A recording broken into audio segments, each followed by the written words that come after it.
السلام علیکم۔ جہان داستان میں آپ کا خیر مقدم ہے۔ سنگ تراش کی ایپیسوڈ 5 ملاحظہ فرمائیے۔ ماں نینی نے مجھے اپنے خیمے سے دور نخلستان میں چھوڑ دیا اور خود آگے بڑھتا چلا گیا۔ نخلستان میں اگی ہوئی سبزیوں کے چھوٹے چھوٹے قطعات پر ماں نینی کی جوئے میں جیتی ہوئی کنیزیں کام کر رہی تھیں۔ ان کے چہرے سوگوار اور پتھرائے ہوئے تھے۔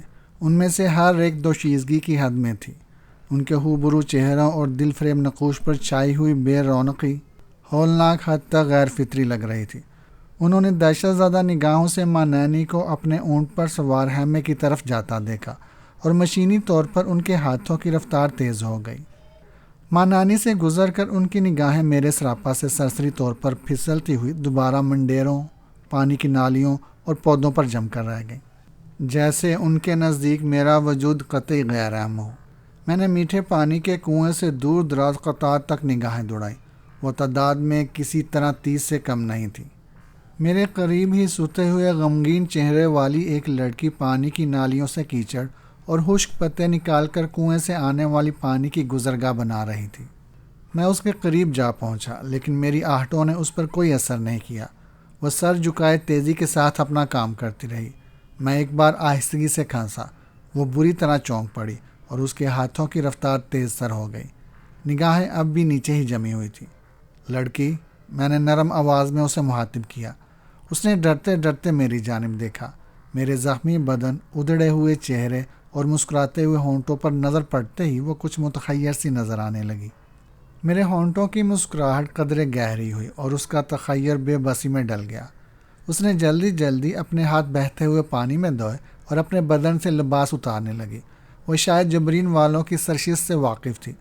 اچھی طرح جانتی تھی کہ جب کوئی مرد کسی کنیز کے قریب آ کر مسکراتا ہے تو اس کا کیا مقصد ہوتا ہے۔ میں نے بڑھ کر اس کے ہاتھ تھام لیے۔ نہیں، میں تمہاری آبرو کا دشمن نہیں، تمہارا ہمدرد ہوں۔ وہ کچھ پریشان سی ہو گئی۔ اس کی خوفزدہ نظریں نخلستان کی وسطوں میں دوڑنے لگی، جیسے اسے نادیدہ نگاہوں کی نگرانی کا خوف ہو۔ کیا تم ماں نینی کی قید میں خوش ہو؟ میں نے اس کی ٹھوڑی تھام کر اس کی آنکھوں میں آنکھیں ڈالتے ہوئے سنجیدگی سے پوچھا۔ تم کون ہو؟ چلے جاؤ، یہاں سے چلے جاؤ۔ وہ بری طرح خوفزدہ ہو گئی۔ وہ ہر بات جان لیتا ہے۔ چلے جاؤ، میں کچھ نہیں جانتی۔ میں مقدس ماں نینی کی کنیز ہوں۔ وہ زور آزمائی کر کے میرے ہاتھوں سے نکل گئی اور کچھ دور جا کر دوبارہ پانی کی نالیاں صاف کرنے لگی، جیسے کوئی بے رحم جلاد چابک سنبھالے اس کے سر پر سوار ہو۔ حسین، کنویں کے عقبی احاطے میں بندھے ہوئے اونٹوں کو تیار کر لے۔ اچانک دور سے ماں نینی کی گنجیلی آواز ابھری۔ ہمیں آج ہی یہاں سے نکلنا ہے۔ میرے قدم مشینی طور پر اونٹوں کے باڑے کی طرف اٹھنے لگے۔ راستے میں کئی لڑکیاں کام میں مصروف نظر آئیں، لیکن کسی نے میری طرف نہ دیکھا۔ ماں نینی کا خوف ان کے روئیں روئیں میں جاگزیں تھا۔ وہ اپنے سائے تک سے خوفزدہ نظر آ رہی تھی۔ احاطے میں لٹے ہوئے قافلوں کے اونٹ اور مخمل موجود تھے۔ میں نے 2 جانور ہی تیار کیے تھے کہ ماں نینی بھی اپنے اونٹ پر سوار آ پہنچا۔ اس کے ہاتھ میں چمڑے کا لمبا سا چابک لہرا رہا تھا اور وہ نخلستان میں کام کرتی ہوئی تمام کنیزوں کو دہان ہانک لایا تھا۔ تھوڑی ہی دیر میں 12 اونٹوں کا کارواں تیار ہو گیا۔ 8 اونٹوں پر سجے ہوئے مخملوں میں ماں نینی کی 30 کنیزیں سوار ہو گئیں۔ 2 اونٹوں پر تازہ پانی کے مشکیزیں اور دوسرا ساز و سامان تھا۔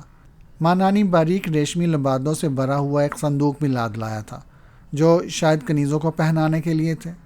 پھر اونٹوں کی نکیلیں ایک قطار میں پرو دی گئی۔ سب سے آگے ماں نینی کا اونٹ تھا۔ اس پر وہ خود چابک سنبھالے سوار تھا۔ اس کے عقب میں کنیزوں سے لدے ہوئے اونٹ تھے اور ان میں سامان والے اونٹوں کے عقب میں آخری اونٹ پر سوار میں تھا۔ تم سب سن لو، سفر شروع کرنے سے قبل ماں نینی مڑ کر چلایا، میرے سارے جسم پر بے شمار آنکھیں ہیں اور میں تنہا تمہارے سروں پر مسلط نہیں ہوں۔ آسمانوں کی مدد میرے ہاتھ میں ہے۔ نادیدہ روحیں تمہاری نگرانی کریں گی۔ سفر کرتے ہوئے یا کسی پڑاؤ پر اگر تم میں سے کسی نے اندھے صحرا میں فرار ہونا چاہا تو وہ میرے ہاتھوں کتے کی موت مارا جائے گا۔ میں اپنے چابک سے اس کی کھال ادھیڑ دوں گا۔ یہ سفر تم سب کی بہتری کا سفر ہے۔ آنے والے دن حسین کے سوا تم سب کے لیے خوشی کے دن ہوں گے۔ اب تمہارے چہروں پر تازگی اور مسکراہٹ ہونی چاہیے۔ پھر ماں نینی کا اونٹ چل پڑا۔ پوری فضا تانبے کی گھنٹیوں کے شور سے گونج اٹھی۔ جس وقت ماں نینی کا وہ کارواں بستی میں داخل ہوا تو سورج سروں پر آ چکا تھا۔ بستی والے دور ہی سے جرس کارواں کا ترنم سن کر راستے پر جمع ہو گئے تھے اور جھک جھک کر ماں نینی کو تعظیم دے رہے تھے۔ بستی کے آخری سرے پر سردار جوبا بھی اپنے خیمے کے دروازے پر کھڑا ہوا تھا۔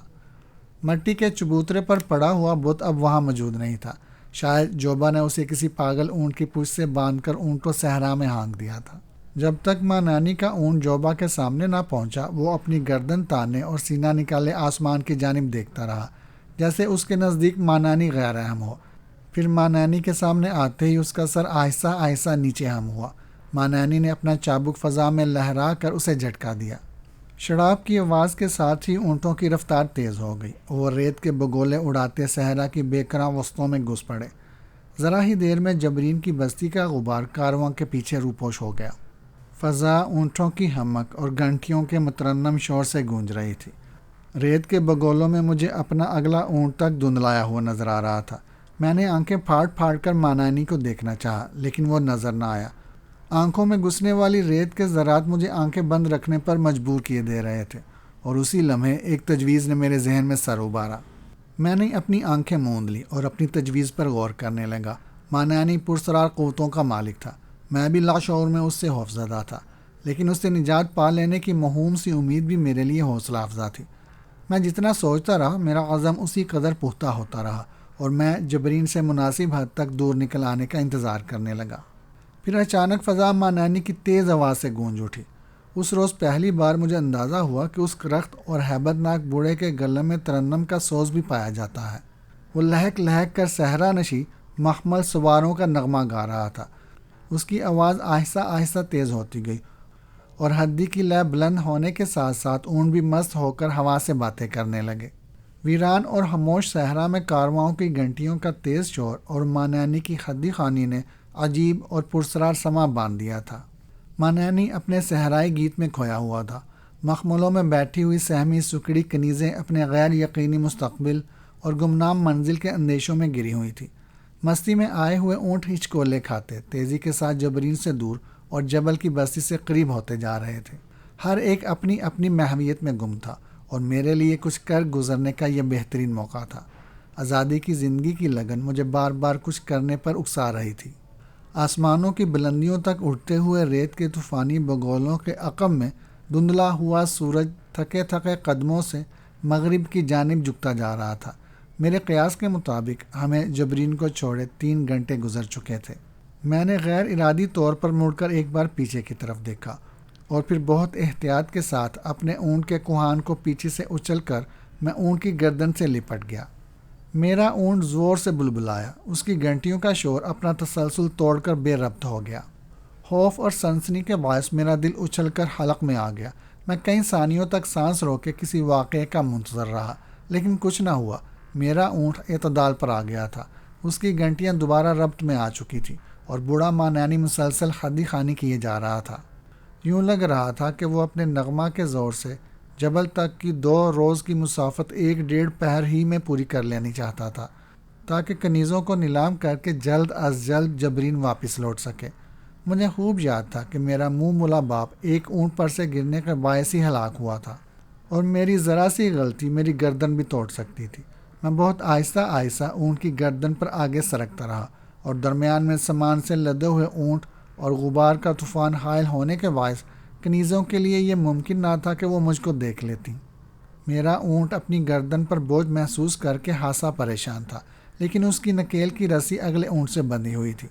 اس لیے اپنی وحشت کے باوجود وہ قافلے کی رفتار سے بھاگتے رہنے پر مجبور تھا۔ میرے لیے مزید آگے سرکنا ممکن نہ رہا، تو میں نے ہاتھ بڑھا کر اپنے اونٹ کی نکیل ٹٹولی، اور میرا دل خوشی سے بلیوں اچھل پڑا۔ پہلی ہی کوشش میں اس کی نکیل میرے ہاتھ میں آ گئی۔ میں نے نکیل کی مدد سے اپنے اونٹ کی رفتار قدرے تیز کی، اور جب نکیل ہاسی ڈھیلی محسوس ہونے لگی تو میں نے اسے اگلے اونٹ کی داہنی جانب آگے بڑھانا شروع کر دیا۔ چند ہی منٹ میں میری کوشش برابر ہوئی، اور میں نے ایک جھٹکا دے کر اپنے اونٹ کی نکیل کا آخری سرا اگلے اونٹ پر لدے ہوئے سامان میں سے نکال لیا۔ اس مرحلہ پر نخلستان کی محنت نے میرا ساتھ دیا، کیونکہ وہاں میں نے اپنے ہاتھوں سے اونٹوں کی نکیلیں ایک دوسرے سے باندھی تھی۔ اب میرا اونٹ کارواں سے الگ ہو چکا تھا۔ میں احتیاط اور تیزی کے ساتھ واپس کوہان تک سرکا۔ نکیل میرے دانتوں میں دبی ہوئی تھی، لیکن میرا اونٹ قافلے کی روانی میں ابھی تک باقی اونٹوں کے پیچھے دوڑ رہا تھا۔ کوہان تک پہنچ کر میں پلٹا اور اپنی جگہ تک آ گیا۔ بوڑھے ماں نانی کی گونجلی آواز میں اب دھیما پن آ گیا تھا۔ یوں لگ رہا تھا کہ وہ سانس ٹوٹنے کے باعث ذرا ہی دیر میں خاموش ہونے والا ہے۔ پھر میں نے اچانک اپنے اونٹ کی نکیل کھینچ لی۔ گھنٹیاں تیزی سے چیخیں، میرا اونٹ تکلیف سے بری طرح بلبلایا اور پچھلی ٹانگوں پر رکتا چلا گیا۔ اپنے اونٹ کی وحشت زدہ بلبلاہٹ پر میرے ہاتھ پاؤں پھول گئے۔ کارواں کی گھنٹیوں کا شور حالانکہ بہت تیز تھا، لیکن میرے اونٹ کی آوازیں اس پر حاوی تھیں۔ جتنی دیر میں میرا اونٹ ٹھہرا اس وقت تک مانانی کا کارواں خاصی دور نکل چکا تھا۔ پھر شاید مانانی کو میری کوشش کا علم ہو گیا۔ آگے جاتا ہوا کارواں تیزی کے ساتھ رکنے لگا۔ فضا اونٹوں کے شور سے گونج اٹھی۔ میرے لیے فیصلہ کن لمحات آ چکے تھے۔ جتنی دیر میں مانانی اپنے اونٹ کو قافلے سے علیحدہ کر کے میرے تعاقب میں ڈالتا مجھے دور نکل جانا چاہیے تھا۔ میں نے فوراً اپنے اونٹ کو داہنی جانب گھما کر پوری سرعت سے صحرا میں دوڑایا۔ مجھ سے فرار ممکن نہیں حسین، فضا میں مانانی کی قہر سے لرزتی ہوئی آواز گونجی۔ میرے ہاتھ بہت دراز ہیں، تو جلد ہی میرے قدموں میں ڈال دیا جائے گا۔ میں نے مانانی کی پرواہ نہیں کی، میں اس کے کارواں سے علیحدہ ہو چکا تھا۔ میرے پیچھے مانانی کی بیانہ قید اور اذیتناک غلامی تھی، اور سامنے آزادی کی راہ مجھے پکار رہی تھی۔ میں مڑ کر دیکھے بغیر اپنے اونٹ کو پوری رفتار سے آگے دوڑاتا رہا۔ میرے اعصاب پر ناقابل بیان جوش طاری تھا، اور میں جلد از جلد اتنی دور نکل جانا چاہتا تھا کہ مانانی اور اس کے کارواں کی آوازیں بھی میرے کانوں تک نہ پہنچ سکیں۔ میں آگے بڑھتا رہا، لیکن میرے کان لاشعوری طور پر عقب میں کسی آواز پر جمے ہوئے تھے۔ مجھے سخت حیرت تھی کہ جبرین کے مقدس پروہت مانانی نے میرا تعاقب نہیں کیا تھا۔ جب کافی دیر گزر گئی اور مجھے پورا یقین ہو گیا کہ مانانی نے کنیزوں کے ہراساں کارواں کو چھوڑ کر میرا تعاقب نہیں کیا ہے، تو میرے بدن میں سنسنی دوڑنے لگی۔ اس کے آخری الفاظ میرے کانوں میں گونجے، اور میں یہ سوچنے پر مجبور ہو گیا کہ وہ آخر کیا بات تھی کہ مانانی کو میرے فرار کی ناکامی کا یقین تھا۔ اس کے آخری جملوں میں غصے کے ساتھ ہی بلا کا اعتماد بھی تھا، جیسے اسے پورا یقین ہو کہ میں اس کے چنگل سے فرار نہ ہو سکوں گا۔ میں صحرا کے اجنبی راستوں سے ناواقف تھا، میرے لیے ہر راستہ یکساں تھا۔ میں نے اپنے اونٹ کو آزاد چھوڑ دیا، وہ اپنی مرضی سے مجھے ایک جانب لیے جا رہا تھا۔ مانانی سے دور نکل آنے کے بعد اب مجھ پر ہلکی سی تشویش چھانے لگی تھی۔ مانانی اگر کارواں کو چھوڑ کر میرا پیچھا کرتا تو بدکے ہوئے اونٹ اس کی کنیزوں کو لے کر صحرا کی بے کرا وسطوں میں گم ہو جاتے، اور وہ اپنی متاع سے ہاتھ دھو بیٹھتا۔ وہ کئی پشتوں سے صحرا کا باسی تھا۔ وہ خوب جانتا تھا کہ میں اس سے فرار ہو کر صحرائی عذاب سے نہ بچ سکوں گا۔ مجھے نہ راستوں کا علم تھا، نہ میرے پاس کھانے پینے کا سامان تھا، نہ صحرا کی سرد رات سے بچاؤ کا انتظام تھا، نہ دن کی جہنمی گرمی سے نجات کی کوئی صورت تھی۔ مانانی کو یقین تھا کہ مجھے یہ فرار مہنگا پڑے گا۔ اس کا طویل تجربہ اسے میرے آنے والے لمحوں کی داستان پہلے ہی سنا چکا تھا۔ میں اپنے اونٹ کو پوری رفتار سے دوڑاتا رہا۔ سورج اب مغربی افق پر آسمان اور صحرا کے سنگم کو چھوڑ کر ریت کے لہریوں پر رو پہلے سمندر کا سما باندھ رہا تھا۔ طویل جد و جہد کے باعث مجھے پیاس کا احساس ستانے لگا۔ حلق میں پیدا ہونے والی خشکی سے مجھے تشویش ہونے لگی تھی۔ منصوبہ بندی کے بغیر فرار کی یہ کوشش مجھے مانانی کی قید سے بھی مہنگی پڑتی نظر آ رہی تھی۔ میں کسی قریے اور بستی کی امید پر صحرائی راستے عبور کرتا رہا۔ سارا دن دوڑتے رہنے کے باوجود اونٹ کی تازگی اور رفتار میں کوئی فرق نہیں آیا تھا۔ پھر سورج ڈوب گیا۔ صحرا میں روتی ہوئی آوارہ ہوائیں اپنے گمنام مسکنوں میں معدوم ہو گئیں، اور صحرا پر ہنکی میں ڈوبا ہوا شام کا دھندلکا پھیلنے لگا۔ اس صحرائی سکوت میں میرے اونٹ کے گلے میں پڑی 3 گھنٹیوں کی آواز دور تک گونج رہی تھی۔ پھر رات آ گئی۔ دن بھر کی تکان، بھوک اور پیاس کے باعث میری حالت ابتر ہونے لگی۔ فضا میں تیزی سے پھیلتی ہوئی سردی اب ہڈیوں پر اثر کرنے لگی تھی، اور میں محسوس کر رہا تھا کہ اس حالت میں سفر جاری رکھنا محال ہوتا جا رہا ہے۔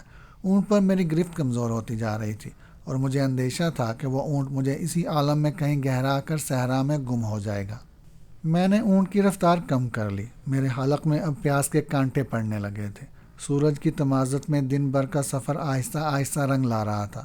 آنکھوں میں ریتلے ذرات کی چبھن سے میٹھی میٹھی سوزش ہونے لگی تھی۔ میری آبلا پا نگاہیں حسرت اور بے چینی کے ساتھ رات کے پرخول اندھیرے میں ہر طرف اٹھ رہی تھیں، لیکن وہاں کسی طرف زندگی یا روشنی کی آثار نہیں تھی۔ وہ ریگ زار رات کی سیاہی میں ڈوب کر صحرائے ظلمات میں بدل چکا تھا، جہاں ہر طرف ابدی سناٹا اور سکوت حکمراں تھا۔ آہستہ آہستہ میری حالت غیر ہونے لگی۔ دن کی روشنی میں سورج کے سہارے سمتوں کا تعین آسان تھا، لیکن میں ستاروں کی مدد سے راستہ تلاش کرنے کا اہل نہیں تھا۔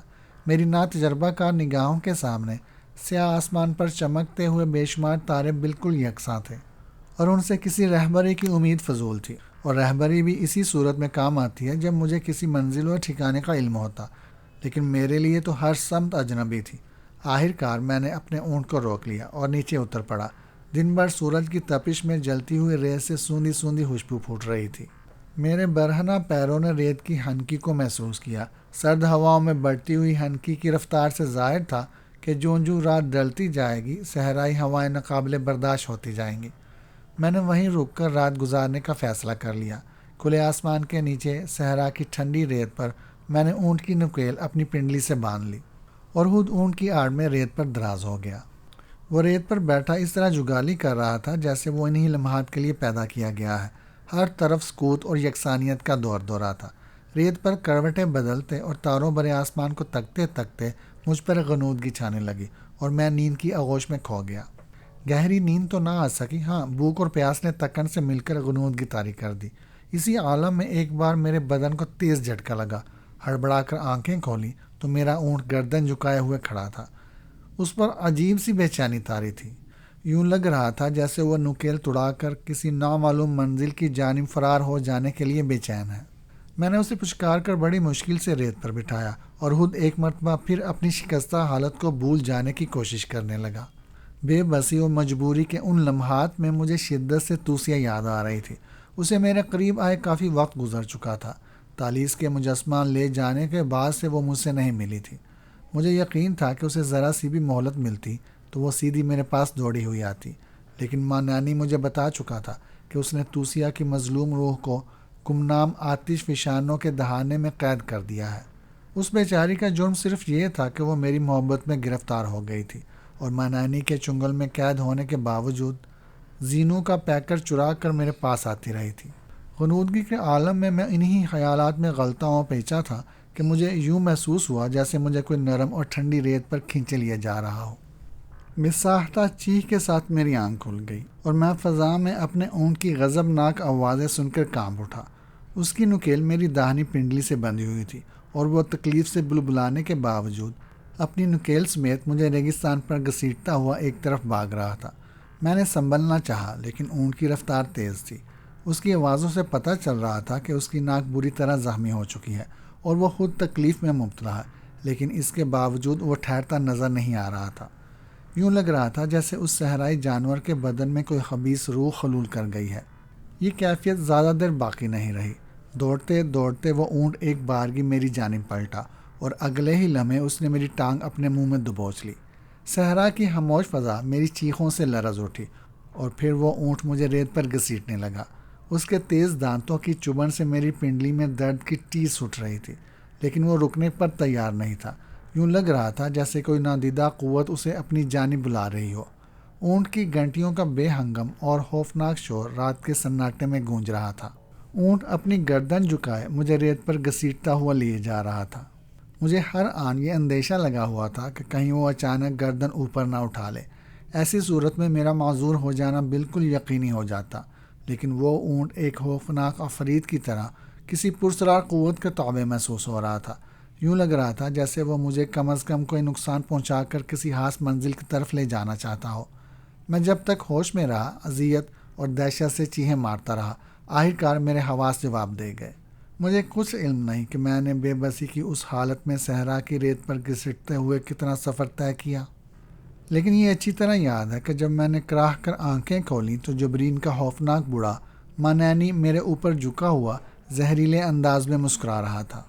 ان صحراؤں پر مانینی حکمراں ہیں حسین، وہ مجھے ہوش میں آتا دیکھ کر تلخ لہجے میں بولا۔ میری غلام قوتیں تیرا ہر طرف پیچھا کرتی رہیں گی، اب تو مر کر بھی مجھ سے نجات نہیں حاصل کر سکے گا۔ میں پھٹی پھٹی وحشت زدہ نگاہوں سے اسے گھورتا رہا۔ مجھے اپنی بہنائی پر یقین نہیں آ رہا تھا۔ مانینی کا وجود اس وقت مجھے کوئی ڈراؤنا خوابی اسیب لگ رہا تھا جس سے فرار ہو کر میں صحرا میں کوسوں دور نکل گیا تھا، مگر وہ ایک بار پھر میری زندگی کا مالک بنا ہوا نظر آ رہا تھا۔ میں نے اٹھنے کی کوشش میں اپنے جسم کو جنبش دی اور کراہ کر رہ گیا۔ میرا سارا بدن بری طرح زخمی تھا۔ داہنی پنڈلی میں ہونے والی شدید ٹیسوں نے مجھے سب کچھ یاد دلا دیا۔ تو کیا وہ اونٹ مانینی کی پرسرار قوتوں کے زیر اثر مجھے کوسوں دور سے گھسیٹتا ہوا مانانی تک لایا تھا۔ یہ خیال آتے ہی میرا دل پانی پانی ہونے لگا۔ گزشتہ واقعات بھیانک تصویروں کی طرح میرے پھوڑے کی مانند دکھتے ہوئے دماغ میں چکرانے لگے۔ مانانی کے ہاتھ واقعی دراز تھے اور اس کی قوتوں سے فرار ایک خواب اور سراب سے زیادہ کوئی حیثیت نہیں رکھتا تھا۔ اس وقت مانانی کا چہرہ بڑا ڈراؤنا لگ رہا تھا۔ میں نے پھریری لے کر اپنا چہرہ دوسری طرف پھیر لیا۔ مانانی کے چہرے سے نگاہیں پھسلی تو مجھے اندازہ ہوا کہ میں اس وقت کہاں ہوں۔ مجھ سے تھوڑی دور مانانی کی تمام کنیزیں ایک قطار میں سہمی ہوئی سو رہی تھیں۔ مٹی کے ان کھنڈرات میں بس ایک چراغ روشن تھا۔ اس کی ناکافی روشنی میں اس کھنڈر کے در و دیوار اپنی کہانی سنا رہے تھے۔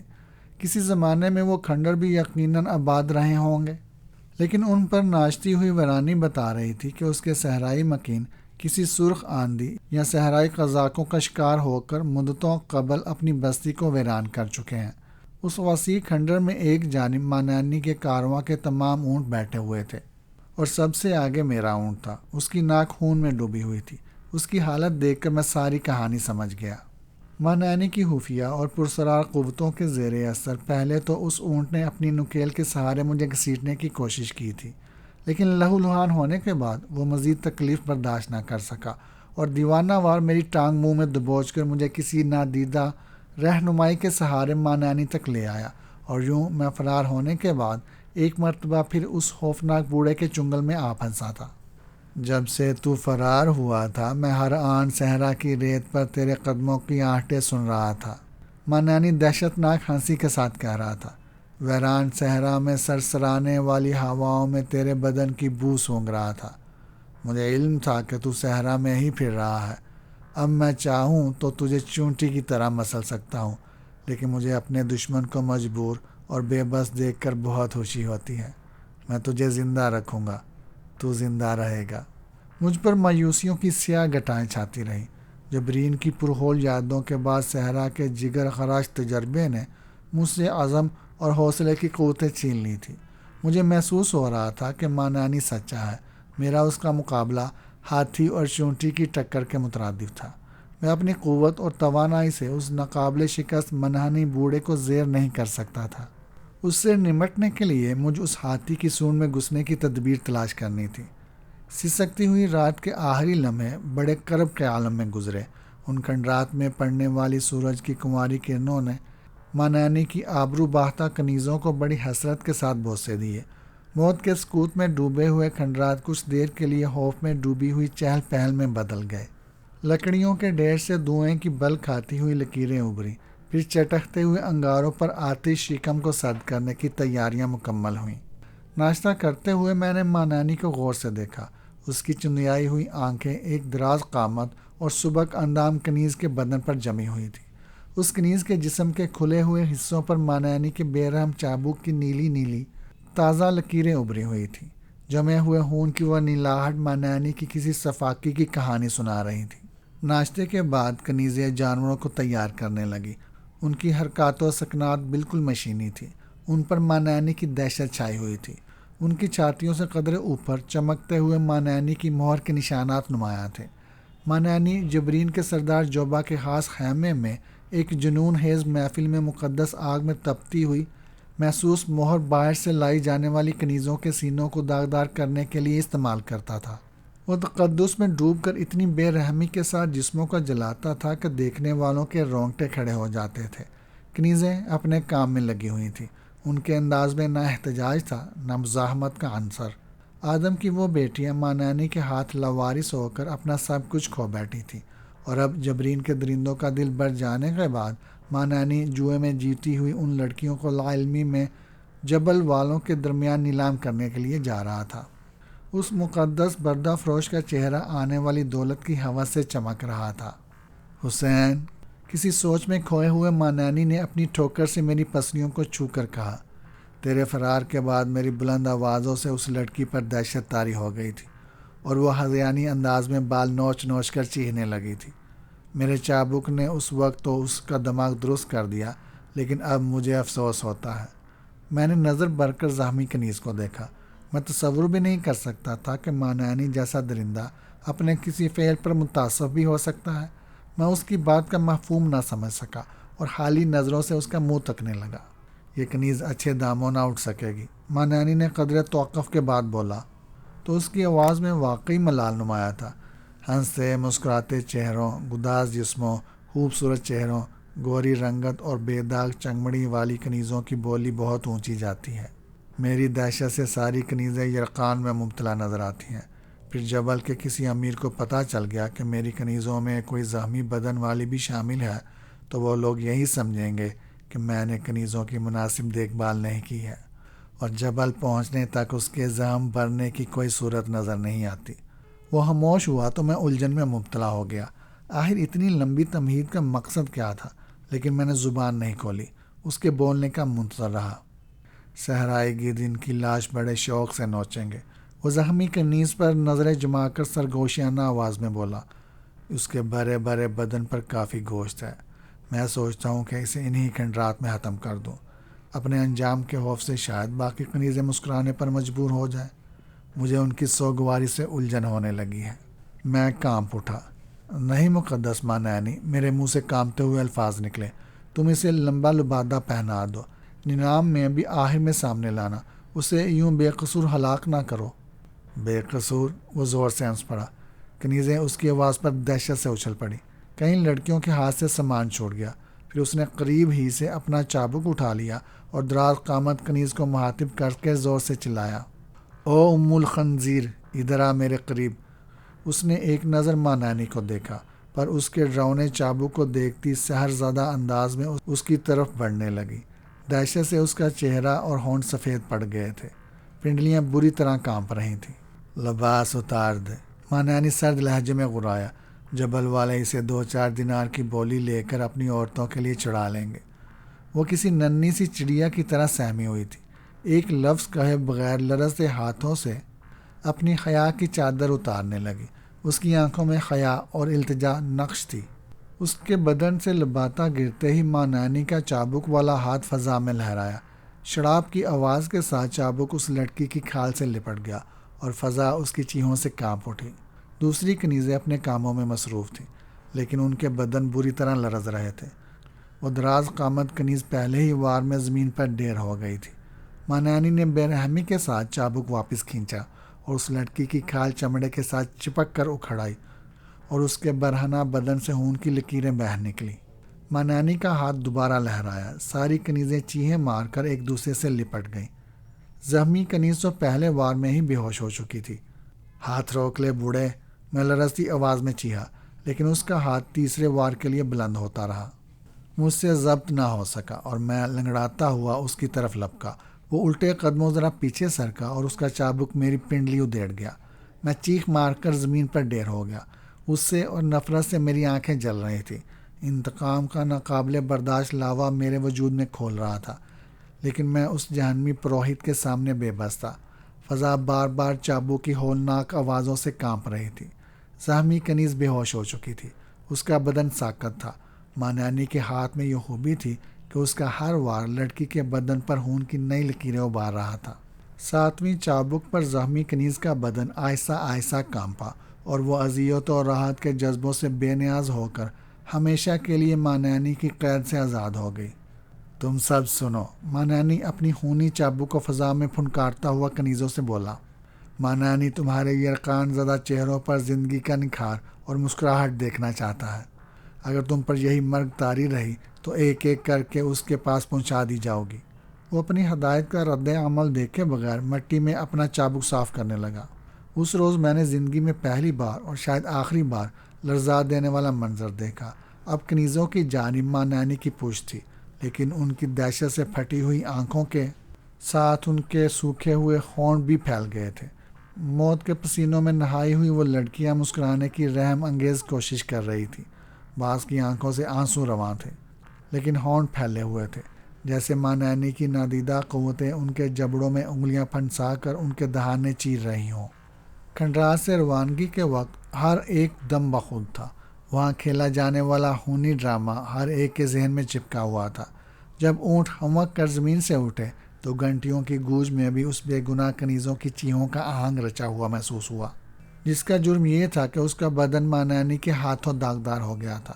قافلہ باہر نکلتے ہی کھنڈرات کی خشک اور شکستہ دیواروں پر بیٹھے ہوئے گدوں نے مسرت سے کریہ آوازیں نکال کر اپنے محسن مانعانی کو پرجوش طریقے پر الوداع کہا، اور میں نے ایک دیوار کی اوٹ سے مظلوم کنیز کی برہنہ لاش پر ان گدوں کو منڈلاتے دیکھا اور میرا اونٹ آگے نکل گیا۔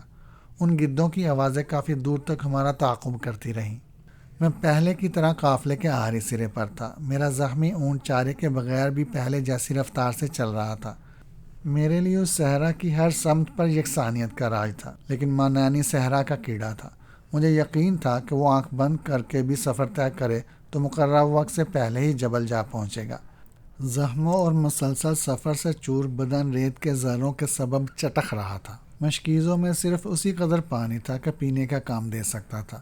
ابھی تک اونٹوں کو بھی پانی نہیں پلایا گیا تھا۔ ہاں، سفر شروع کرنے سے قبل جبرین کے نخلستان میں انہیں سیر کر دیا گیا تھا۔ کچھ دیر بعد مانعانی پھر موج میں آ گیا۔ کچھ دیر قبل والے ہون و شام واقعے کا اس پر کوئی اثر نہیں تھا، اور وہ بڑے سوز کے ساتھ ہدی کی لے گا رہا تھا۔ کوئی اجنبی سوچ بھی نہیں سکتا تھا کہ گانے والے نے ذرا ہی دیر پہلے بیڑیے کی طرح کسی نازک اندام دوشیزہ کا بدن نوچا ہو۔ مانعانی کی آواز بلند ہوتے ہی اونٹوں نے اپنی گردنیں نیچے کی اور ان کی چال تیز ہونے لگی۔ ان کے قدموں سے اڑنے والی ریت کے بگولے بھی گہرے ہوتے جا رہے تھے۔ گھنٹیوں کی آواز بتدریج اونچی ہو رہی تھی۔ دن بھر ہمارے اونٹ بلا تکان صحرا میں دوڑتے رہے۔ اس روز مجھے پہلی بار ذاتی تجربہ ہوا کہ طویل صحرائی مسافتوں کے لیے اونٹ کو ترجیح کیوں دی جاتی ہے۔ پھر دن ڈل گیا اور ہر سو شام کا اندھیرا چھا گیا۔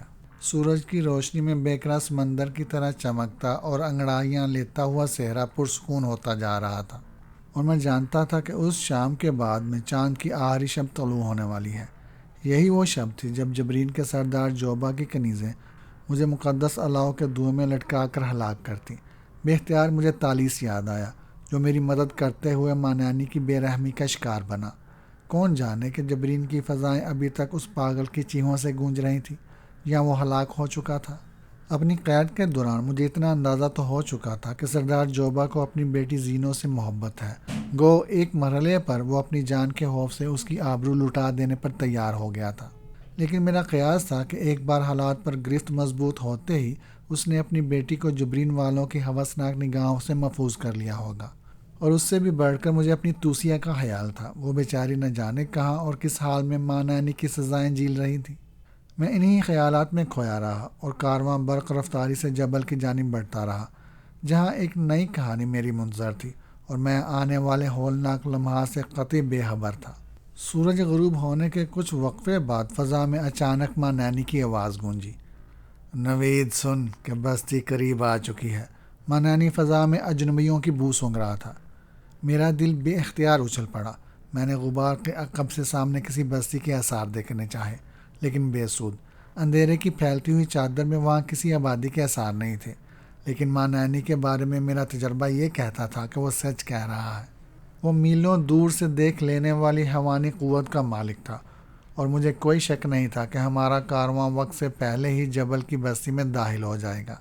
کچھ دیر بعد سامنے بہت دور روشنی کے دھندلائے ہوئے نقطے نظر آنے لگے، اور میں اپنے ذہن میں جبل کی خیالی تصویریں بنانے لگا۔ ہم آج رات ہی جبل میں داخل ہوں گے۔ یہ رات کھلے آسمان کے بجائے کسی سائے کی چھت کے نیچے بسر ہوگی۔ مانعانی کی آواز نے ایک بار پھر مجھے چونکا دیا، اور مجھ پر نامعلوم سا اضطراب چھانے لگا۔ روشنی کے دھندلائے ہوئے نقطے اب آہستہ آہستہ واضح ہوتے جا رہے تھے۔ میرے دل میں غیر ارادی طور پر یہ خواہش ابھر رہی تھی کہ کاش اونٹ پل بھر میں یہ فاصلہ طے کر لے۔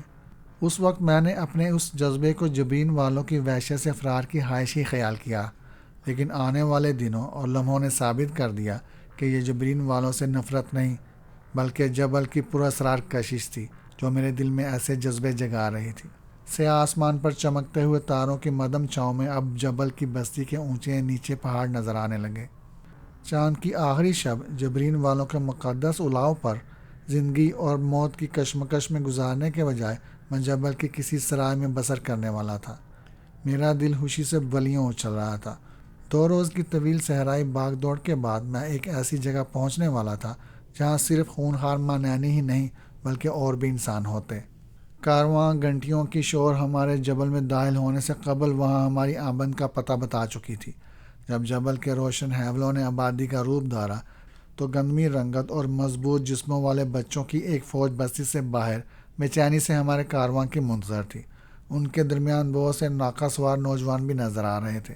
ان کے چہروں پر تجسس نمایاں تھا۔ بستی سے کئی فرلانگ باہر جب ہم ان کے درمیان پہنچے تو انہوں نے مسرت بھرے نغموں سے ہمارا استقبال کیا۔ نوجوانوں کی نگاہیں مخملوں کے گرد آلود پردوں کے اندر داخل ہوئیں اور مانانی کے عقب میں کنیزوں کے حسین پیکر دیکھ کر ان کے چہرے ہوسناک انداز میں چمکنے لگے۔ مانانی نے قافلے کی رفتار سست کر دی۔ بچے شور مچاتے اور نوجوان اپنی اونٹیاں کنیزوں کے مخملوں سے لگائے چل رہے تھے۔ مانانی نے ایک بار پلٹ کر دیکھا لیکن کچھ نہ بولا۔ وہ ہنس ہنس کر بچوں سے باتیں کر رہا تھا۔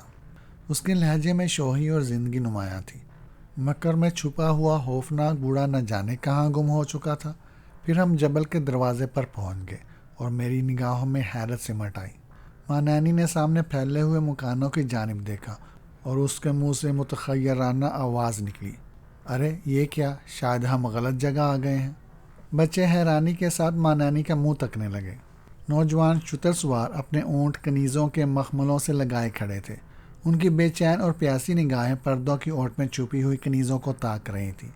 رات کی سیاہی محیط ہونے کے باعث میں انہیں پوری طرح تو نہیں دیکھ پا رہا تھا، لیکن میرے کان فضا میں دبی دبی پرشوق سرگوشیاں سن رہے تھے۔ اس بستی کے تنومند لڑکے مانانی کی کنیزوں کو اپنی طرف متوجہ کرنے کی پوری کوشش کر رہے تھے۔ یہ کون سی بستی ہے لڑکوں؟ مانانی نے چند ثانیوں کے توقف کے بعد اونچی آواز میں دریافت کیا۔ اس کی آواز سن کر شتر سوار نوجوان چونکے اور ان میں سے ایک اپنا اونٹ مانانی کی طرف لیتا چلا گیا۔ بچے بدستور خاموش تھے۔ نہ جانے وہ یک بیک اپنا شور بھول کر کیوں خاموش ہو چکے تھے۔ کیا پوچھ رہے ہو؟ شتر سوار نے مانانی کے قریب جا کر سوال کیا۔ اس بستی کا نام۔ اس بار مانانی کی آواز میں قدرے جلاہٹ نمایاں تھی۔ شاید وہ بار بار اپنا سوال دہرانے سے چڑ گیا تھا۔ صحرا کے اس مشرقی حصے پر یہی بستی آباد ہے بابا، نوجوان حیرت کے ساتھ بولا۔ کمال ہے کہ تم اس کا نام بھی نہیں جانتے۔ جبل کے عمرہ کی فیاضیوں کی کہانیاں تو دور دور تک مشہور ہیں۔ جبل؟ مانانی کی آواز سنائی دی۔ پھر وہ بستی کی طرف ہاتھ اٹھا کر بولا، جبل والوں کے مکانوں پر کالے علم کیوں لہرا رہے ہیں؟ تم لوگ کس کا سوگ منا رہے ہو؟ میں نے ایک بار پھر شدت سے محسوس کیا کہ مانانی کی آواز میں اب وہ رعب اور صد مہری باقی نہیں رہی جو وہ جبرین کے سورماؤں کے دل پانی پانی کر دیتی تھی۔ جبل والوں کے درمیان پہنچتے ہی وہ چلاک بوڑھا ایک دم بدل کر رہ گیا تھا۔ جبل والے عتیس دیوتا کے پجاری ہیں۔ اس نوجوان کی آواز میں تعصف ابھر آیا۔ ہمیں ایک سنگ تراش کی تلاش ہے بابا، تم ہمارے سوگ کا سبب جان کر کیا کرو گے؟ آخری اونٹ پر میرا زخمی غلام سوار ہے، مانانی جلدی سے خوش ہو کر بولا۔ وہ سنگ تراش ہے، لیکن تمہیں کیا مشکل درپیش ہے؟ مانانی کے منہ سے یہ خبر سنتے ہی وہ نوجوان بے چین ہو گیا اور مانانی کا فقرہ پورا ہونے سے قبل اپنا اونٹ دوڑاتا ہوا میری طرف آیا اور بے یقینی کے ساتھ مجھے گھورنے لگا۔ چلو سردار کو خبر کریں، ان میں سے کوئی مسرت بھری آواز میں چلایا اور پل بھر میں سارے شتر سوار بستی کی طرف چل پڑے۔ بچے بھی مسرت امیز چیخیں مارتے ان کے پیچھے دوڑے اور پھر مانانی کا کارواں تنہا کھڑا رہ گیا۔ رات کی سیاہی میں جبل کے مکانوں پر لہراتے سیاہ پرچم بہت ڈراؤنے لگ رہے تھے۔ میں بھی ان ماتمی پرچموں کے بارے میں تشویش اور پریشانی کا شکار ہو گیا تھا۔ شتر سواروں کا ٹولہ آخرکار بستی میں گھس کر ہماری نگاہوں سے اوجھل ہو گیا۔ چیختے چلاتے بچے بھی ان کے تعاقب میں جا چکے تھے۔ بوڑھا مانانی چند ثانیوں تک کسی فکر میں ڈوبا رہا، پھر اس نے حلق سے آواز نکال کر اپنے اونٹ کو آگے بڑھایا اور خوشگوار ہنکی میں ڈوبی ہوئی رات کا سناٹا کارواں کی گھنٹیوں سے گونج اٹھا۔ آہستہ آہستہ ہم بستی میں داخل ہوئے۔ مکانوں سے لوگ نکل نکل کر مانانی کے کارواں کو دیکھنے لگے۔ اتنی رات گئے کسی کارواں کا جبل پہنچنا شاید ان کے لیے غیر معمولی بات تھی۔ اس بستی کے صحرائی کدھر ہیں؟ مانانی نے ایک ادھیڑ عمر شخص کو مخاطب کر کے سوال کیا۔ اسی راستے پر چلے جاؤ، صحرائی دار خود تمہارا منتظر ہوگا، وہ کئی کوس دور سے کارواں کی گھنٹیاں سن لیتا ہے۔ وہ شخص یہ کہتا ہوا مکان میں گھس گیا۔ مانانی کا کارواں اس شخص کے بتائے ہوئے راستے پر آگے بڑھتا رہا۔ بستی کے ہر مکان پر سیاہ ماتمی پرچم لہرا رہا تھا اور ان مکانوں کے چلمنوں کے پیچھے سے عورتیں مانانی کے کارواں کو دیکھ رہی تھیں۔ خوش آمدید، خوش آمدید میرے معزز مہمانوں۔ کافی دور نکل آنے کے بعد ادھیڑ عمر کا ایک قوی الجثہ شخص مانانی کے اونٹ کے سامنے آ گیا۔ اس کے بشرے سے اس وقت خوش حلقی ٹپک رہی تھی۔ لکڑی کے ستونوں پر جلتی ہوئی چربی کی مشعلوں کی روشنی میں وہ شخص بہت چلاک نظر آ رہا تھا۔ کیا تم ہی اس بستی کے سرائے دار ہو؟ مانانی نے اپنا اونٹ روکتے ہوئے نرم آواز میں اس ادھیڑ عمر شخص سے دریافت کیا۔ ہاں آقا، وہ کاروباری مسکراہٹ کے ساتھ بولا۔ جبل میں آنے والے اجنبی میرے ہی مہمان ہوتے ہیں۔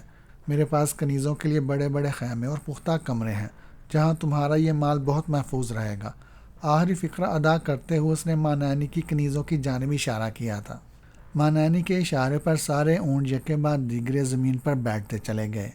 مانانی نے مجھے وہیں روک کر کنیزوں کی نگرانی کا حکم دیا اور خود سرائے دار کے ساتھ رہائشی انتظام دیکھنے اندر چلا گیا۔ پتھروں سے بنی ہوئی سرائے بہت صاف ستھری اور آرام دہ تھی۔ مانانی نے اپنے تمام اونٹ اور ان کے ساتھ سرائے دار کے حوالے کر دیے اور قیمتی سامان وغیرہ اس بڑے ہال میں لے آیا جہاں سرائے دار کے ملازم مانانی اور اس کی کنیزوں کے لیے بستر لگا رہے تھے۔ کہاں سے آ رہے ہو میرے آقا؟ سرائے دار نے مانانی کے پاس بیٹھتے ہوئے رازدارانہ لہجے میں دریافت کیا۔ میں بہت دور سے آ رہا ہوں، مانانی نے اس کی بات ٹالتے ہوئے کہا۔ جبل والوں کی جوہر شناس نظروں کے قصے مجھے یہاں لائے ہیں۔ میں ایسا مال لے کر آیا ہوں کہ جبل والے عمر بھر یاد کریں گے۔ ٹھیک کہتے ہو، سرائے دار ہونٹوں پر زبان پھیرتے ہوئے بولا۔ میں سورج طلوع ہوتے ہی بستی کے عمرہ میں تمہاری کنیزوں کے رخسار و کاکل کے افسانے پھیلا دوں گا، پھر تم دیکھنا کہ تمہیں کتنا مال ملتا ہے۔ یہاں والے تو حسن پر جان دے دیتے ہیں۔ لیکن ایک بات کی مجھے فکر ہے، مانانی اچانک بولا۔ وہ کیا میرے آقا؟ صحرائے دار ایک دم مجسم سوال بن گیا۔ تمہاری بستی پر کالے ماتمی پرچوں کا سایہ مجھے پریشان کر رہا ہے۔ کیا تمہارا غلام سنگ تراش ہے؟ سرائے دار نے میری طرف اشارہ کرتے ہوئے بے اعتباری کے ساتھ سوال کیا۔ ہاں، مانانی تخیر آمیز لہجے میں بولا، مگر تمہیں کیسے معلوم؟ یہ خبر پوری بستی میں آگ کی طرح پھیل چکی ہے۔ سرائے دار کا لہجہ سرگوشیانہ ہو گیا۔ پہلے مجھے یقین نہیں آیا تھا کہ ریتلے صحراؤں سے آنے والوں میں کوئی سنگ تراش بھی ہو سکتا ہے۔ خیر، یہاں تمہیں اس غلام کے بہت اچھے دام مل جائیں گے۔ نہیں نہیں، مانانی کی آواز یک بیک تیز ہو گئی۔ یہ غلام نیلام نہیں ہوگا، مگر جبل والوں کو سنگ تراش کی کیا ضرورت ہے؟ دراصل ہم لوگ دو، سرائے دار کی بات ادھوری رہ گئی کیونکہ باہر کسی کے وزنی قدموں کی دمک گونج رہی تھی۔ وہ چہرے پر ناگواری کے اثرات لیے مانانی کے پاس سے اٹھ کر تیزی سے باہر نکل گیا۔ مانانی نے اپنی چندیائی ہوئی آنکھوں سے مجھے گھورا اور سرگوشیانہ آواز میں بولا، یہاں تو نے مجھ سے سرکشی کی تو مر کر بھی نہ بھول سکے گا۔ اس کی آواز اس بار قہر بار تھی، لہجے میں وہی رعونت اور ہیبت تھی جس کے سامنے جبرین کے شہ زوروں کے پتے پانی ہو جاتے تھے۔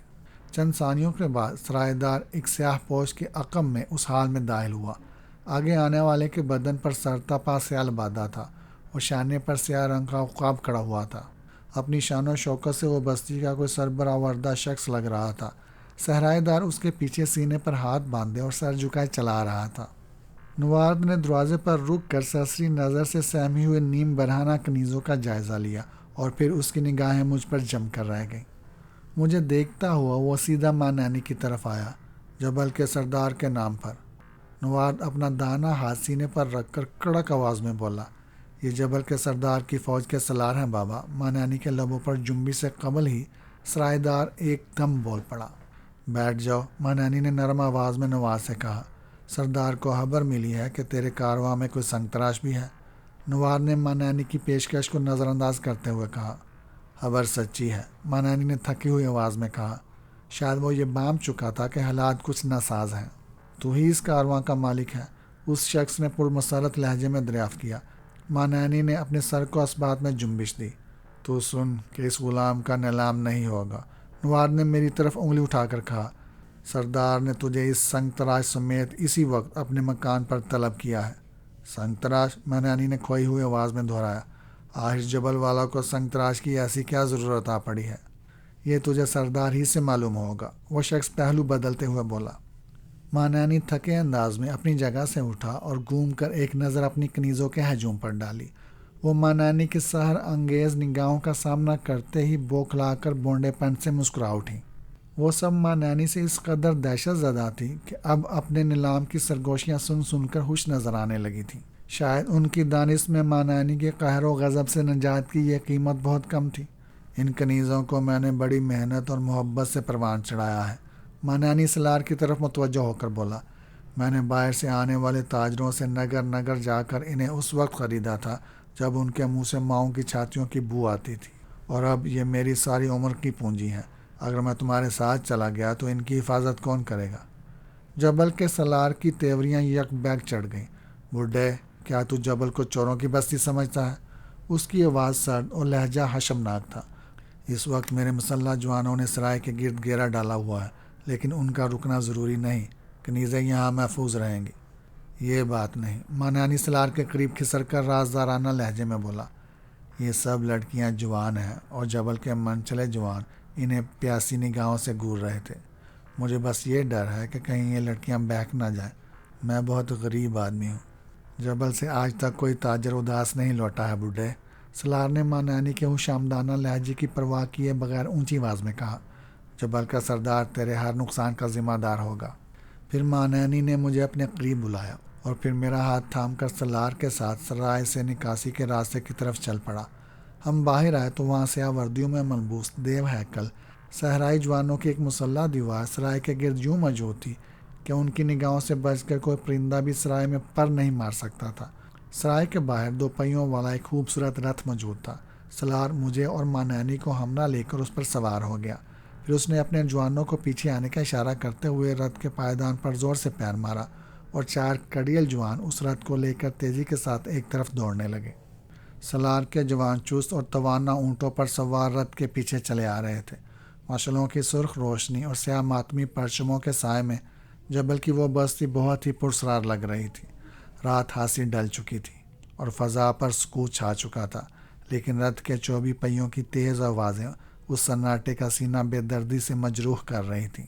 مانانی گمسم بیٹھا ہوا تھا، جیسے اس کی چندیائی ہوئی آنکھیں مستقبل کی کوئی ناخوشگوار تصویر دیکھ رہی ہوں، اور یک بیک اپنی اہمیت کا احساس ہونے پر میرا دل کھوپڑی میں دمک رہا تھا۔ مجھے کچھ علم نہیں تھا کہ جبل والوں کو کسی سنگ تراش کی تلاش کیوں ہے۔ آخر وہ میری موجودگی کی خبر پاتے ہی اتنے مضطرب کیوں ہو گئے کہ رات گئے ان کے سالار نے سرائے کے گرد گھیرا ڈال دیا۔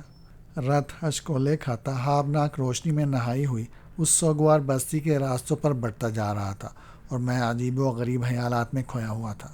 کبھی تو مجھے مانانی کی روح فرسا قید سے نجات کی امید ہونے لگتی تھی، اور کبھی میں یہ سوچنے پر مجبور ہو جاتا تھا کہ اس حبیس بڈھے کی پرسرار قوتیں اب ہمیشہ میرے سر پر مسلط رہیں گی۔ مجھے اپنا وہ تلخ تجربہ خوب یاد تھا جب صحرائی سفر کے دوران میں نے مانانی کے کارواں سے فرار ہونا چاہا تھا، لیکن موقع پاتے ہی میرا اونٹ مجھے واپس مانانی کی جانب لے بھاگا تھا۔ میں اپنے خیالات کی دنیا سے اس وقت باہر آیا جب وہ رتھ ایک جھٹکے کے ساتھ پتھروں سے بنے ہوئے ایک بلند و بالا مکان کے سامنے ٹھہر گیا۔ اس مکان کی سب سے اونچی فصیل پر بہت بڑا ماتمی پرچم صحرا سے آنے والے نمناک ہوا میں لہرا رہا تھا، اور مکان کے باہر مسلح جوانوں کا ایک چاق و چوبند دستہ پہرا دینے پر مامور تھا۔ سپہ سالار میرا ہاتھ تھام کر نیچے اترا۔ ہمارے عقب میں آنے والے شتر سوار جوان راستہ کاٹ کر اس پرشکوہ پتھریلے مکان کے عقب میں روپوش ہوتے جا رہے تھے۔ پہرا دینے والوں نے محسوس انداز میں سپہ سالار کو تعظیم دی، اور وہ سر کو جنبش دیتا مجھے اور مانانی کو ہمراہ لیے اس پتھریلے مکان کے اونچے دروازے میں داخل ہو گیا۔ کشادہ دلان سے گزر کر سپہ سالار ہم دونوں کو ایک وسیع کمرے میں لے گیا۔ وہاں فرش پر قیمتی قالین بچھا ہوا تھا، اور کمرے کے وسط میں ایک منقش انگیٹھی میں خوشبویات جل رہی تھیں۔ کمرے کی پتھریلی دیواروں پر جا بجا جانوروں کی قیمتی کھالیں لٹک رہی تھیں، اور ایک جانب بیش قیمتی مسند پڑی ہوئی تھی۔ آؤ افراہیم، کیا تم مہمان کو لے آئے ہو؟ خوشبویات کے بوجھل بادلوں کے عقب سے ابھرنے والی ایک باروب آواز نے مجھے چونکا دیا۔ ہاں محترم سردار، سپہ سالار نے سر کو قدر ہم دے کر کہا۔ سنگ تراش اور اس کارواں کا آقا دونوں تیری قدم بوسی کے منتظر ہیں۔ میری نگاہ سردار پر پڑی۔ دیو ہیکل جسامت پر تیکھے مردانہ خد و خال اور جھیل جیسی گہرائی لیے سیاہ آنکھیں سحر انگیز لگ رہی تھیں۔ اس کے چہرے سے ظاہر ہو رہا تھا کہ وہ بڑی بے چینی سے اپنے سپہ سالار افراہیم کے مشن کے نتیجہ کا منتظر تھا۔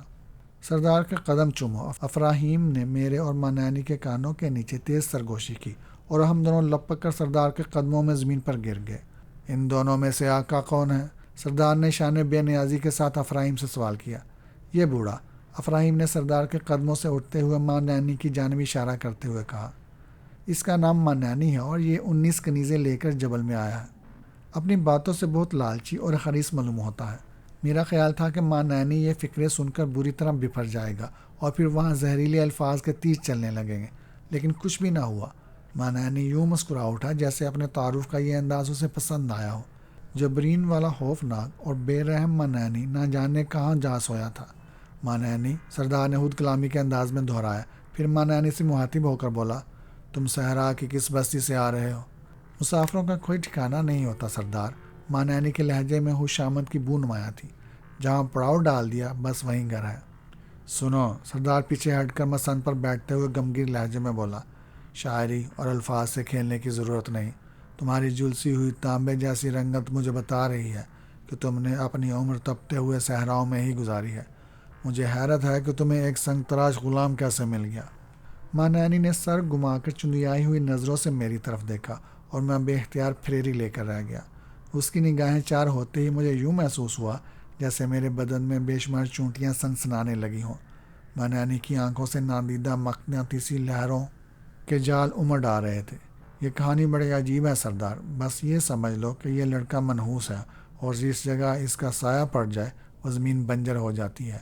میں کنیزوں کا تاجر ضرور ہوں لیکن خود غرض نہیں، اس لیے میں اس کو بیچنا نہیں چاہتا۔ سن مانعانی، سردار مضطربانہ انداز میں اپنی جگہ سے اٹھ گیا، میں نحوستوں سے نہیں ڈرتا اور مجھے تیرے اس غلام کی ضرورت ہے۔ اس بستی پر کالے پرچم لہراتے 22 دن گزر چکے ہیں اور میرے آدمی صحرا میں ہر طرف پھیلے ہوئے ہیں تاکہ کسی سنگ تراش کو تلاش کر سکیں۔ وہ ضرور کامران ہو کر لوٹیں گے۔ مانعانی اس کی بات پوری ہونے سے پہلے ہی بول پڑا، میں اس بستی میں تمہارا مہمان ہوں اور نہیں چاہتا کہ حسین کی نحوست کا سایہ تم پر پڑے۔ سردار کی تیوریوں پر بل پڑ گئے۔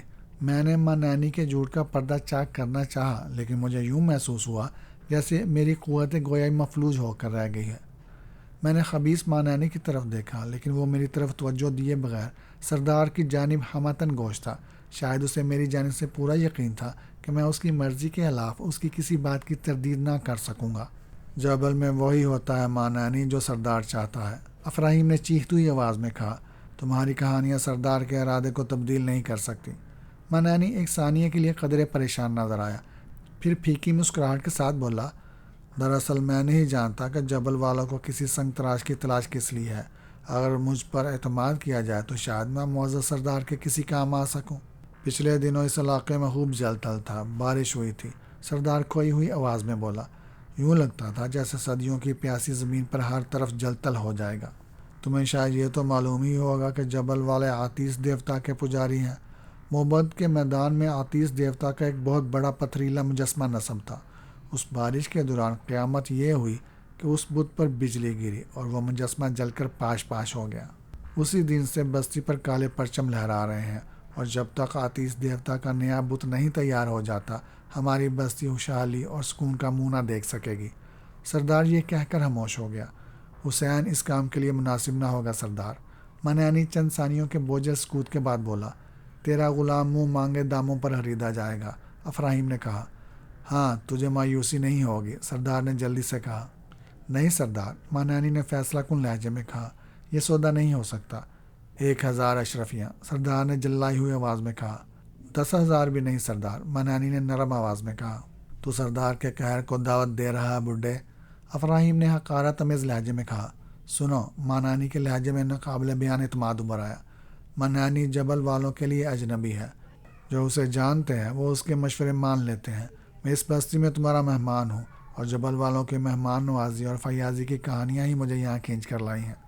اب اگر تم چاہو تو اس غلام کو مجھ سے چھین سکتے ہو لیکن میں اسے دام لے کر ہرگز نہ بیچوں گا۔ گستاخ بڈھے، سردار مٹھیاں بھینچ کر چیخ پڑا، اگر تو یہاں مہمان نہ ہوتا تو ابھی تجھے زمین میں زندہ دگرگوں کرا دیتا۔ نکل جا یہاں سے اور تیرا غلام اب جبل سے نہ جا سکے گا۔ میں تمہاری مرضی کا غلام ہوں سردار، مانعانی کا لہجہ بے حد نرم تھا۔ میری باتیں تمہیں ناگوار ضرور گزری ہیں لیکن میں مغرب سے آنے والی ہواؤں میں انسانی خون کی بو رچی ہوئی محسوس کر رہا ہوں۔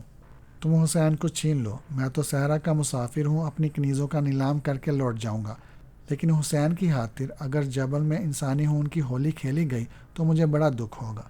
سردار نے حیران و پریشان نگاہوں سے افراہیم کی طرف دیکھا اور افراہیم غسیلی آواز میں مانعانی سے بولا، تو دھمکیاں دے رہا ہے بڈھے، آتیش دیوتا کی قسم، اگر جبل کی روایات کا لحاظ نہ ہوتا تو ابھی تیرے ٹکڑے اڑا دیتا اور تیری ہڈیاں مردہ اور پرندوں سے نچوا دیتا۔ کمزور کبھی طاقتور کو دھمکیاں نہیں دیتا محترم افراہیم، مانعانی قلین سے اٹھتے ہوئے بولا، میں نے جو محسوس کیا وہ بتا دیا ہے، اور یہ میرا فرض تھا۔ یہ غلام آج تک کسی کو راس نہیں آیا، اور میں ڈرتا ہوں کہ کہیں میرے محسنوں پر کوئی افتاد نہ آ پڑے۔ تم اب بھی مصر ہو تو میں جاتا ہوں، میری کنیزیں میری راہ تک رہی ہوں گی۔ ہاں، ایک درخواست ہے کہ کنیزوں کے نیلام تک یہ غلام میرے پاس رہنے دو۔ اپنے کام سے نمٹ کر میں اسے تمہارے حوالے کر دوں گا۔ بس ایک دن کی مہلت دی جا سکتی ہے۔ نیا سورج غروب ہونے کے بعد اسے یہاں پہنچ جانا چاہیے، اور ہاں، اس کی حفاظت اب تیری ذمہ داری ہوگی۔ اسے کچھ بھی ہوا تو تیرا حشر خراب کر دیا جائے گا، یہ بات ذہن میں رہنی چاہیے۔ سردار نے مجھ پر ناقدانہ نظر ڈالتے ہوئے کہا۔ میرے دل میں بے اختیار غبار سا امڑ آیا۔ میرا جی چاہا کہ میں سردار سے التجا کروں کہ وہ مجھے اسی وقت روک لے اور ماں نینی سے مجھے نجات دلا دے، لیکن ماں نینی میری جانب گور رہا تھا۔ میں نے محسوس کیا کہ میری زبان مجھ سے زیادہ ماں نینی کی تابع ہے۔ میں شدید خواہش کے باوجود سردار یا اس کی سپہ سالار سے کچھ نہ کہہ سکا۔ میں کل ہی کنیزیں نیلام کر دوں گا، ماں نینی نے شکست خوردہ لہجے میں کہا۔ حسین کے بارے میں عہد شکنی نہ ہوگی، یہ کل شام ہی یہاں پہنچا دیا جائے گا۔ اور تم، سردار اپنے سپہ سالار سے مخاطب ہو گیا، اس دوران سے پہاڑیوں میں ایک بڑی چٹان محمد کے میدان میں پہنچا دو۔ کل رات ہی سے یہ سنگ تراش اپنا کام شروع کرے گا۔ افراہیم نے سینے پر ہاتھ باندھ کر سر کو خم دیا اور مجھے اور ماں نانی کو ہمراہ لے کر باہر چل دیا۔ ہم دونوں رتھ پر سوار سرائے میں پہنچے تو آدھی رات ڈل چکی تھی، لیکن سرائے دار منتظر تھا۔ جب اس نے مجھے بھی ماں نانی کے ہمراہ دیکھا تو اپنی حیرت کو نہ چھپا سکا۔ کیا یہ غلام بھی تمہارے پاس رہے گا؟ اس نے ماں نانی سے تخیر امیز لہجے میں دریافت کیا۔ اس کا جسم تو شاید نہ رہے، ماں نانی پرخیال اور معنی خیز لہجے میں بولا، لیکن اس کی روح میری ہی غلام رہے گی۔ یہ میرا فیصلہ ہے اور ماں نانی کے فیصلے اٹل ہوتے ہیں۔ سرائے دار کچھ نہ سمجھنے والے انداز میں سر کو جھٹک کر رہ گیا۔ راہداری میں داخل ہوتے ہی میں نے ماں نانی کی کنیزوں کی دبی دبی مسرت امیز سرگوشیاں سنی۔ شاید وہ جان چکی تھی کہ اب جبل میں ان کا نیلام ہوگا اور وہ جبل کے عمرہ کی زر خرید کنیزیں بنا دی جائیں گی، اور یہی بات ان کی مسرت کا باعث تھی۔ ماں نانی جیسے ظالم اور خونخوار بھیڑیے کی قید سے جبل کے عمرہ کی غلامی لاکھ درجے بہتر تھی، اور شاید وہ سب اپنے خوش آئند مستقبل کے بارے میں ہی باتیں کر رہی تھیں۔ جو ہی میں نے ماں نانی کے ہمراہ اس وسیع کمرے میں داخل ہوا، تمام کنیزیں یوں یک بیک خاموش ہو گئیں جیسے ان کو سانپ سونگھ گیا ہو، اور ان کی چمکتی ہوئی تجسس آمیز نگاہیں ہماری جانب اٹھ گئیں۔ تمہارے چہرے شاید مسرت سے دمک رہے ہیں۔ میں اس کمرے کی فضا سے تمہارے دلوں کی پرشوق دھڑکنیں سن رہا ہوں۔ تمہارے جسموں سے اس وقت وہ مدہوش کر دینے والی بو پھوٹ رہی ہے جو مردوں کو دیوانہ بنا کر اپنی جانب کھینچ لیتی ہے۔ اب تم ہنسو اور مسکراؤ تاکہ کل تمہارے نیلام میں مجھے اچھے دام مل سکے۔ روتی ہوئی صورتوں پر کوئی اپنا سرمایہ ضائع نہیں کرے گا۔ ماں نانی کے لہجے میں شکست کا ہلکا سا احساس نمایاں تھا، جسے میرے سوا شاید کوئی اور محسوس نہ کر سکا ہو۔ پھر ماں نانی میرا ہاتھ تھام کر مجھے کنیزوں سے دور ایک گوشے میں لے گیا۔ مشعلوں کی بار بار بھڑکتی اور مان پڑتی ہوئی روشنی میں کئی ثانیوں تک ماں نانی اپنی چندیائی ہوئی آنکھوں سے مجھے گھورتا رہا۔ پھر تجسس آمیز آواز میں بولا، تیرے مقدر کا ستارہ گردش میں ہے حسین۔ اگر تو نے جبل والوں میں توسیہ کی کہانی عام کی یا جبرین کی بستی کا نامہ عام کیا تو یقین کر لے کہ میں جونک بن کر تیری قبر میں بھی جا گھسوں گا، اور تجھے روئے زمین پر مجھ سے پناہ نہ مل سکے گی۔ توسیہ کا نام آتے ہی میں بے قرار ہو گیا اور ماں نانی کا ہاتھ دباتے ہوئے سرگوشیانہ لہجے میں کہا، تمہارا انتقام اسے تباہ کر دے گا مقدس ماں نانی۔ صدیوں کے بعد اب تو تمہارا جذبہ انتقام سرد ہو جانا چاہیے، اسے رہا کر دو۔ میں عہد کرتا ہوں کہ توسیہ کی کہانی راز ہی رہے گی اور کوئی نہ جان سکے گا کہ اس صحرا میں کہیں آگ کے پجاریوں کی بھی کوئی بستی ہے، اسے رہا کر دو۔ نہیں، وہ خوفناک آواز میں غرایا۔ اس کے لہجے میں کسی بھوکے درندے کا غضب سمٹ آیا تھا۔ توسیہ کے باپ نے میری قوم کو رسوا کیا تھا، ہم در بدر کر دیے گئے۔ صحرا کی ریت آج بھی ہمارے خون کی سرخی سے نم ہے، وہ آزاد نہیں ہوگی۔ یہ قید اس کا مقدر ہے جسے کوئی نہیں بدل سکتا۔ وہ میری محبوبہ ہے مقدس ماں نانی، میں نے اس قابل نفرت بوڑھے کی خوشامد کرتے ہوئے کہا۔ میں پاگل ہو جاؤں گا، اس کا فراق مجھے دیوانہ کر دے گا۔ جبل کے بچے میرے پیچھے تالیاں پیٹتے اور شور مچاتے پھریں گے، مجھے اس انجام سے بچا لو۔ ماں نانی خوفناک انداز میں آہستہ سے ہنسا۔ یہ تیری بھول ہے حسین، ماں نانی نے کبھی شکست تسلیم نہیں کی۔ تو چند ہی دن جبل والوں کا مہمان رہے گا اور اس کے لیے میں مجبور ہوں۔ پھر تو یہاں سے نکال لیا جائے گا کیونکہ جبرین ہی تیرا وطن ہے۔ میرے سینے میں آگ سی جل اٹھی۔ ماں نانی کا لہجہ سخت اور بے رحمانہ تھا وہ مجھے دوبارہ جبرین لے جانے کی دھمکی دے رہا تھا۔ میں نے سمجھ لیا کہ اس سے بحث بے سود ہے۔ وہ خونخوار بھیڑیا ہرگز میری التجائیں قبول نہیں کرے گا۔ اس رات کی باقی گھڑیاں میں نے بے چینی سے پہلو بدلتے گزاری۔ مانانی تو بستر پر دراز ہوتے ہی سو گیا تھا اور اب فضا اس کے تیز حرارتوں کے شور سے گونج رہی تھی۔ کنیزیں کچھ دیر تو خاموش پڑی مانانی کے سو جانے کا انتظار کرتی رہیں، پھر اس کے حرارتیں بلند ہوتے ہی بستر سے اٹھ کر ایک جگہ جمع ہو گئی اور دبی دبی آوازوں میں سرگوشیاں کرنے لگی۔ مانانی گہری نیند سو رہا تھا۔ رات کی خمار اولود سیاہی گناہ افروز تھی۔ لفظوں سے محروم باریک لبادوں میں چھپے ہوئے کنیزوں کے بدن دعوت انگیز تھے۔ وہ آپس میں باتیں کرتے ہوئے بار بار میری طرف اشارہ کر رہی تھی، مگر میرے لیے یہ تمام رنگینیاں اپنی کشش کھو چکی تھیں۔ میرا ذہن پوری طرح اپنی محبوب توسیہ کے نشاط آگئی تصورات میں ڈوبا ہوا تھا، اور آخرکار کرم میں ڈوبی ہوئی رات ڈل گئی۔ یادوں کے الاؤ جلتے جلتے ماند پڑنے لگے اور سورج طلوع ہونے تک مانانی بھی بیدار ہو گیا تھا۔ اس کے جاگتے ہی سرائے کے اس کمرے کی فضا میں عجیب سی گھٹن سرایت کر گئی۔ اس نے ایک نظر شب بیدار کنیزوں کی طرف دیکھا اور وہاں سے چل دیا۔ یہ کہانی ابھی جاری ہے۔